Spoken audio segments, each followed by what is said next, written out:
ఇంకొక వార్త చాలా కీలకంగా కనిపిస్తుంది. సింగపూర్లో టోక్యో, న్యూయార్క్ మా పోటీ తెలంగాణను 3 ట్రిలియన్ ఎకానమీగా మార్చడమైన లక్ష్యమని చెప్పినటువంటి సందర్భం కనిపిస్తుంది. అండ్ ముఖ్యమంత్రి రేవంత్ రెడ్డి తెలంగాణను 3 ట్రిలియన్ ఎకానమీగా మార్చడమే లక్ష్యం. గ్లోబల్ సిటీ మనం అందాక మాట్లాడుకున్నాం. ఆయన కృతనిశ్చయంతో ముందుకు వెళుతున్నారు.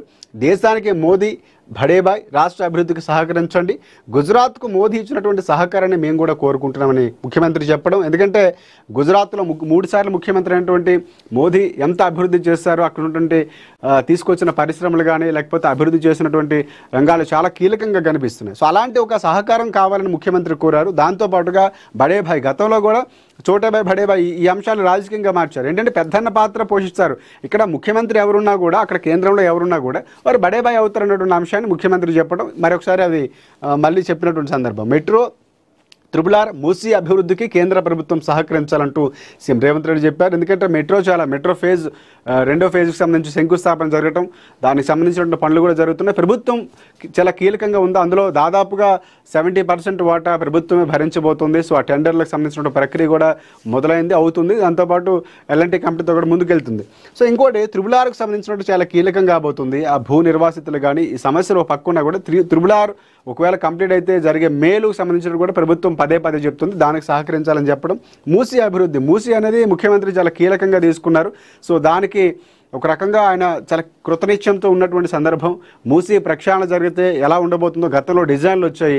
సో కొన్ని ప్రాంతాలకు వెళ్ళి అక్కడ చూసినటువంటి సందర్భాలు కూడా ఉన్నాయి. సో ఎలా ఉండాలి, డిజైన్ల అంశాలు కానీ ఇవన్నీ కీలకం కాబోతున్నాయి. ఎందుకంటే మొన్న వచ్చిన వరదలు కూడా మనం చూసాం. వరదలు ఎంత ఇబ్బంది పడ్డామంటే, సో మూసీ ప్రక్షాళన జరిగితే ఎక్కడ ఇబ్బంది ఉండదు. సుందరీకరణతో పాటుగా పర్యాటక పరంగా అభివృద్ధి చెందుతుంది, స్వచ్ఛత కలుగుతుంది. పూర్తి స్థాయిలో అవన్నీ కూడా ఫలాలు పొందాలంటే ఉన్నటువంటి కట్టడాలు ఇవన్నీ తొలగించాల్సిన అవసరం ఉందని సో హైడ్రా లాంటివి తీసుకురావడం, సో అందులో కూడా మిళితం చేసినటువంటి సందర్భం.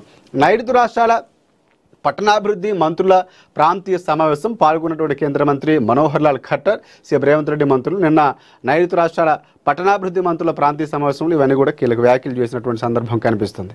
సో ఇంకోటి, 1 కోటి మంది మహిళలకు 1 కోటి చీరలు, అర్హులైన ప్రతి మహిళకు ఇందిరమ్మ చీర రేపు ఇందిరాగాంధీ జయంతి సందర్భంగా పంపిణీ ప్రారంభం. ఇందిరమ్మ చీరలపై సమీక్షలో ముఖ్యమంత్రి రేవంత్ రెడ్డి. గతంలో ముఖ్యమంత్రి ఉన్నటువంటి కేసీఆర్ అప్పుడు చీరలు ఇచ్చినటువంటి సందర్భం ఉంది, బతుకమ్మ చీరలు. సో ఆ చీరలపై సోషల్ మీడియాలో నానా హంగామా జరిగింది. రాజకీయంగా కొంతవరకు అది బీఆర్ఎస్ పార్టీకి నష్టమే చేకూరింది. కానీ ఈసారి నాణ్యతతో కూడినటువంటి చీరలు ఇస్తామని కాంగ్రెస్ ప్రభుత్వం చెప్పింది. సో ఆ దిశగానే కొంతవరకు లేట్ అయింది. అంటే మొన్న బతుకమ్మ సంబరాలకు ఇవ్వాల్సినటువంటి చీరలు లేట్ అయినటువంటి సందర్భం. అందుకే ఇందిరమ్మ పేరు మీద ఇస్తున్నారు. ఇందిరాగాంధీ జయంతి రోజున అవి పంపిణీ ప్రారంభం చేయబోతున్నారు. దాని పేరు ఇందిరమ్మ చీర అని పెట్టినటువంటి సందర్భం ఉంది. సో ఇక మరొక వార్త మనం చూసుకుంటే చాలా కీలకమైనటువంటి వార్త. మావోయిస్టు కీలక నేత హిడ్మా హతమైనటువంటి సందర్భం. అల్లూరు జిల్లా మారేడుమిల్లి అడవుల్లో ఎన్కౌంటర్ అయినటువంటి సందర్భం. ఎందుకంటే హిడ్మా చాలా కీలకం. ఎందుకంటే హిడ్మా ఆకారంలో ఉన్నటువంటి యుద్ధాలు చేయటంలో లేకపోతే అలాంటి వ్యూహాలు రచించడంలో చాలా కీలకమైనటువంటి వారు. సో హిడ్మాకు సంబంధించి గతంలో లొంగిపోతారని చెప్పినటువంటి చాలా విషయాలు వచ్చాయి. అంటే ఆయన లొంగిపోబోతున్నారు. ఎందుకంటే హిడ్మా లొంగిపోతే ఆల్మోస్ట్ అయిపోయినట్లే. సో ఇక్కడ ముందు నుంచి కేంద్రంతో చర్చలు జరుగుతాయని చెప్తున్నటువంటి సందర్భాలు, ఇటువైపు వామపక్షాల నుంచి కూడా అలాంటి భావజాలాలు వినిపించాయి. అలాంటి సందర్భాలు చాలామంది మానవ హక్కుల నుంచి కూడా వినిపించాయి. కానీ ప్రభుత్వం ఆపరేషన్ కగారు పెట్టుకుని దాదాపుగా 4 నెలలు మాత్రమే సమయం ఉంది. సో మార్చి వరకు కంప్లీట్ చేయాలంటే ఒక డెడ్ లైన్ పెట్టుకుంది. నిన్న బండి సంజయ్ కూడా అవే వ్యాఖ్యలు చేశారు. సో హిడ్మా చాలా కీలకం కాబోతుంది ఆపరేషన్ కగార్లో. హిడ్మాని అలాగే భార్యను కూడా నిన్న హతమార్చినటువంటి కొన్ని ఫోటోలు కూడా అక్కడ ఆపరేషన్ కగార్కు సంబంధించినటువంటి టీం రిలీజ్ చేసింది. సో అవి చూసిన తర్వాత ఆంధ్రప్రదేశ్లో కదలికలు, అంటే ఆంధ్రప్రదేశ్లో దాదాపుగా మనకి భద్రాద్రి కొత్తగూడెం, ఖమ్మం లేకపోతే ఈ ప్రాంతాలు ఎక్కువగా చూస్తూ ఉంటాం. సో కానీ అక్కడికి మకాం మార్చడం, అంటే హిడ్మాన్ కూడా నిన్న హతమార్చినటువంటి రంపచోడవరం అక్కడ ఏజెన్సీ ఏరియాలోనే అక్కడ హతమార్చడం.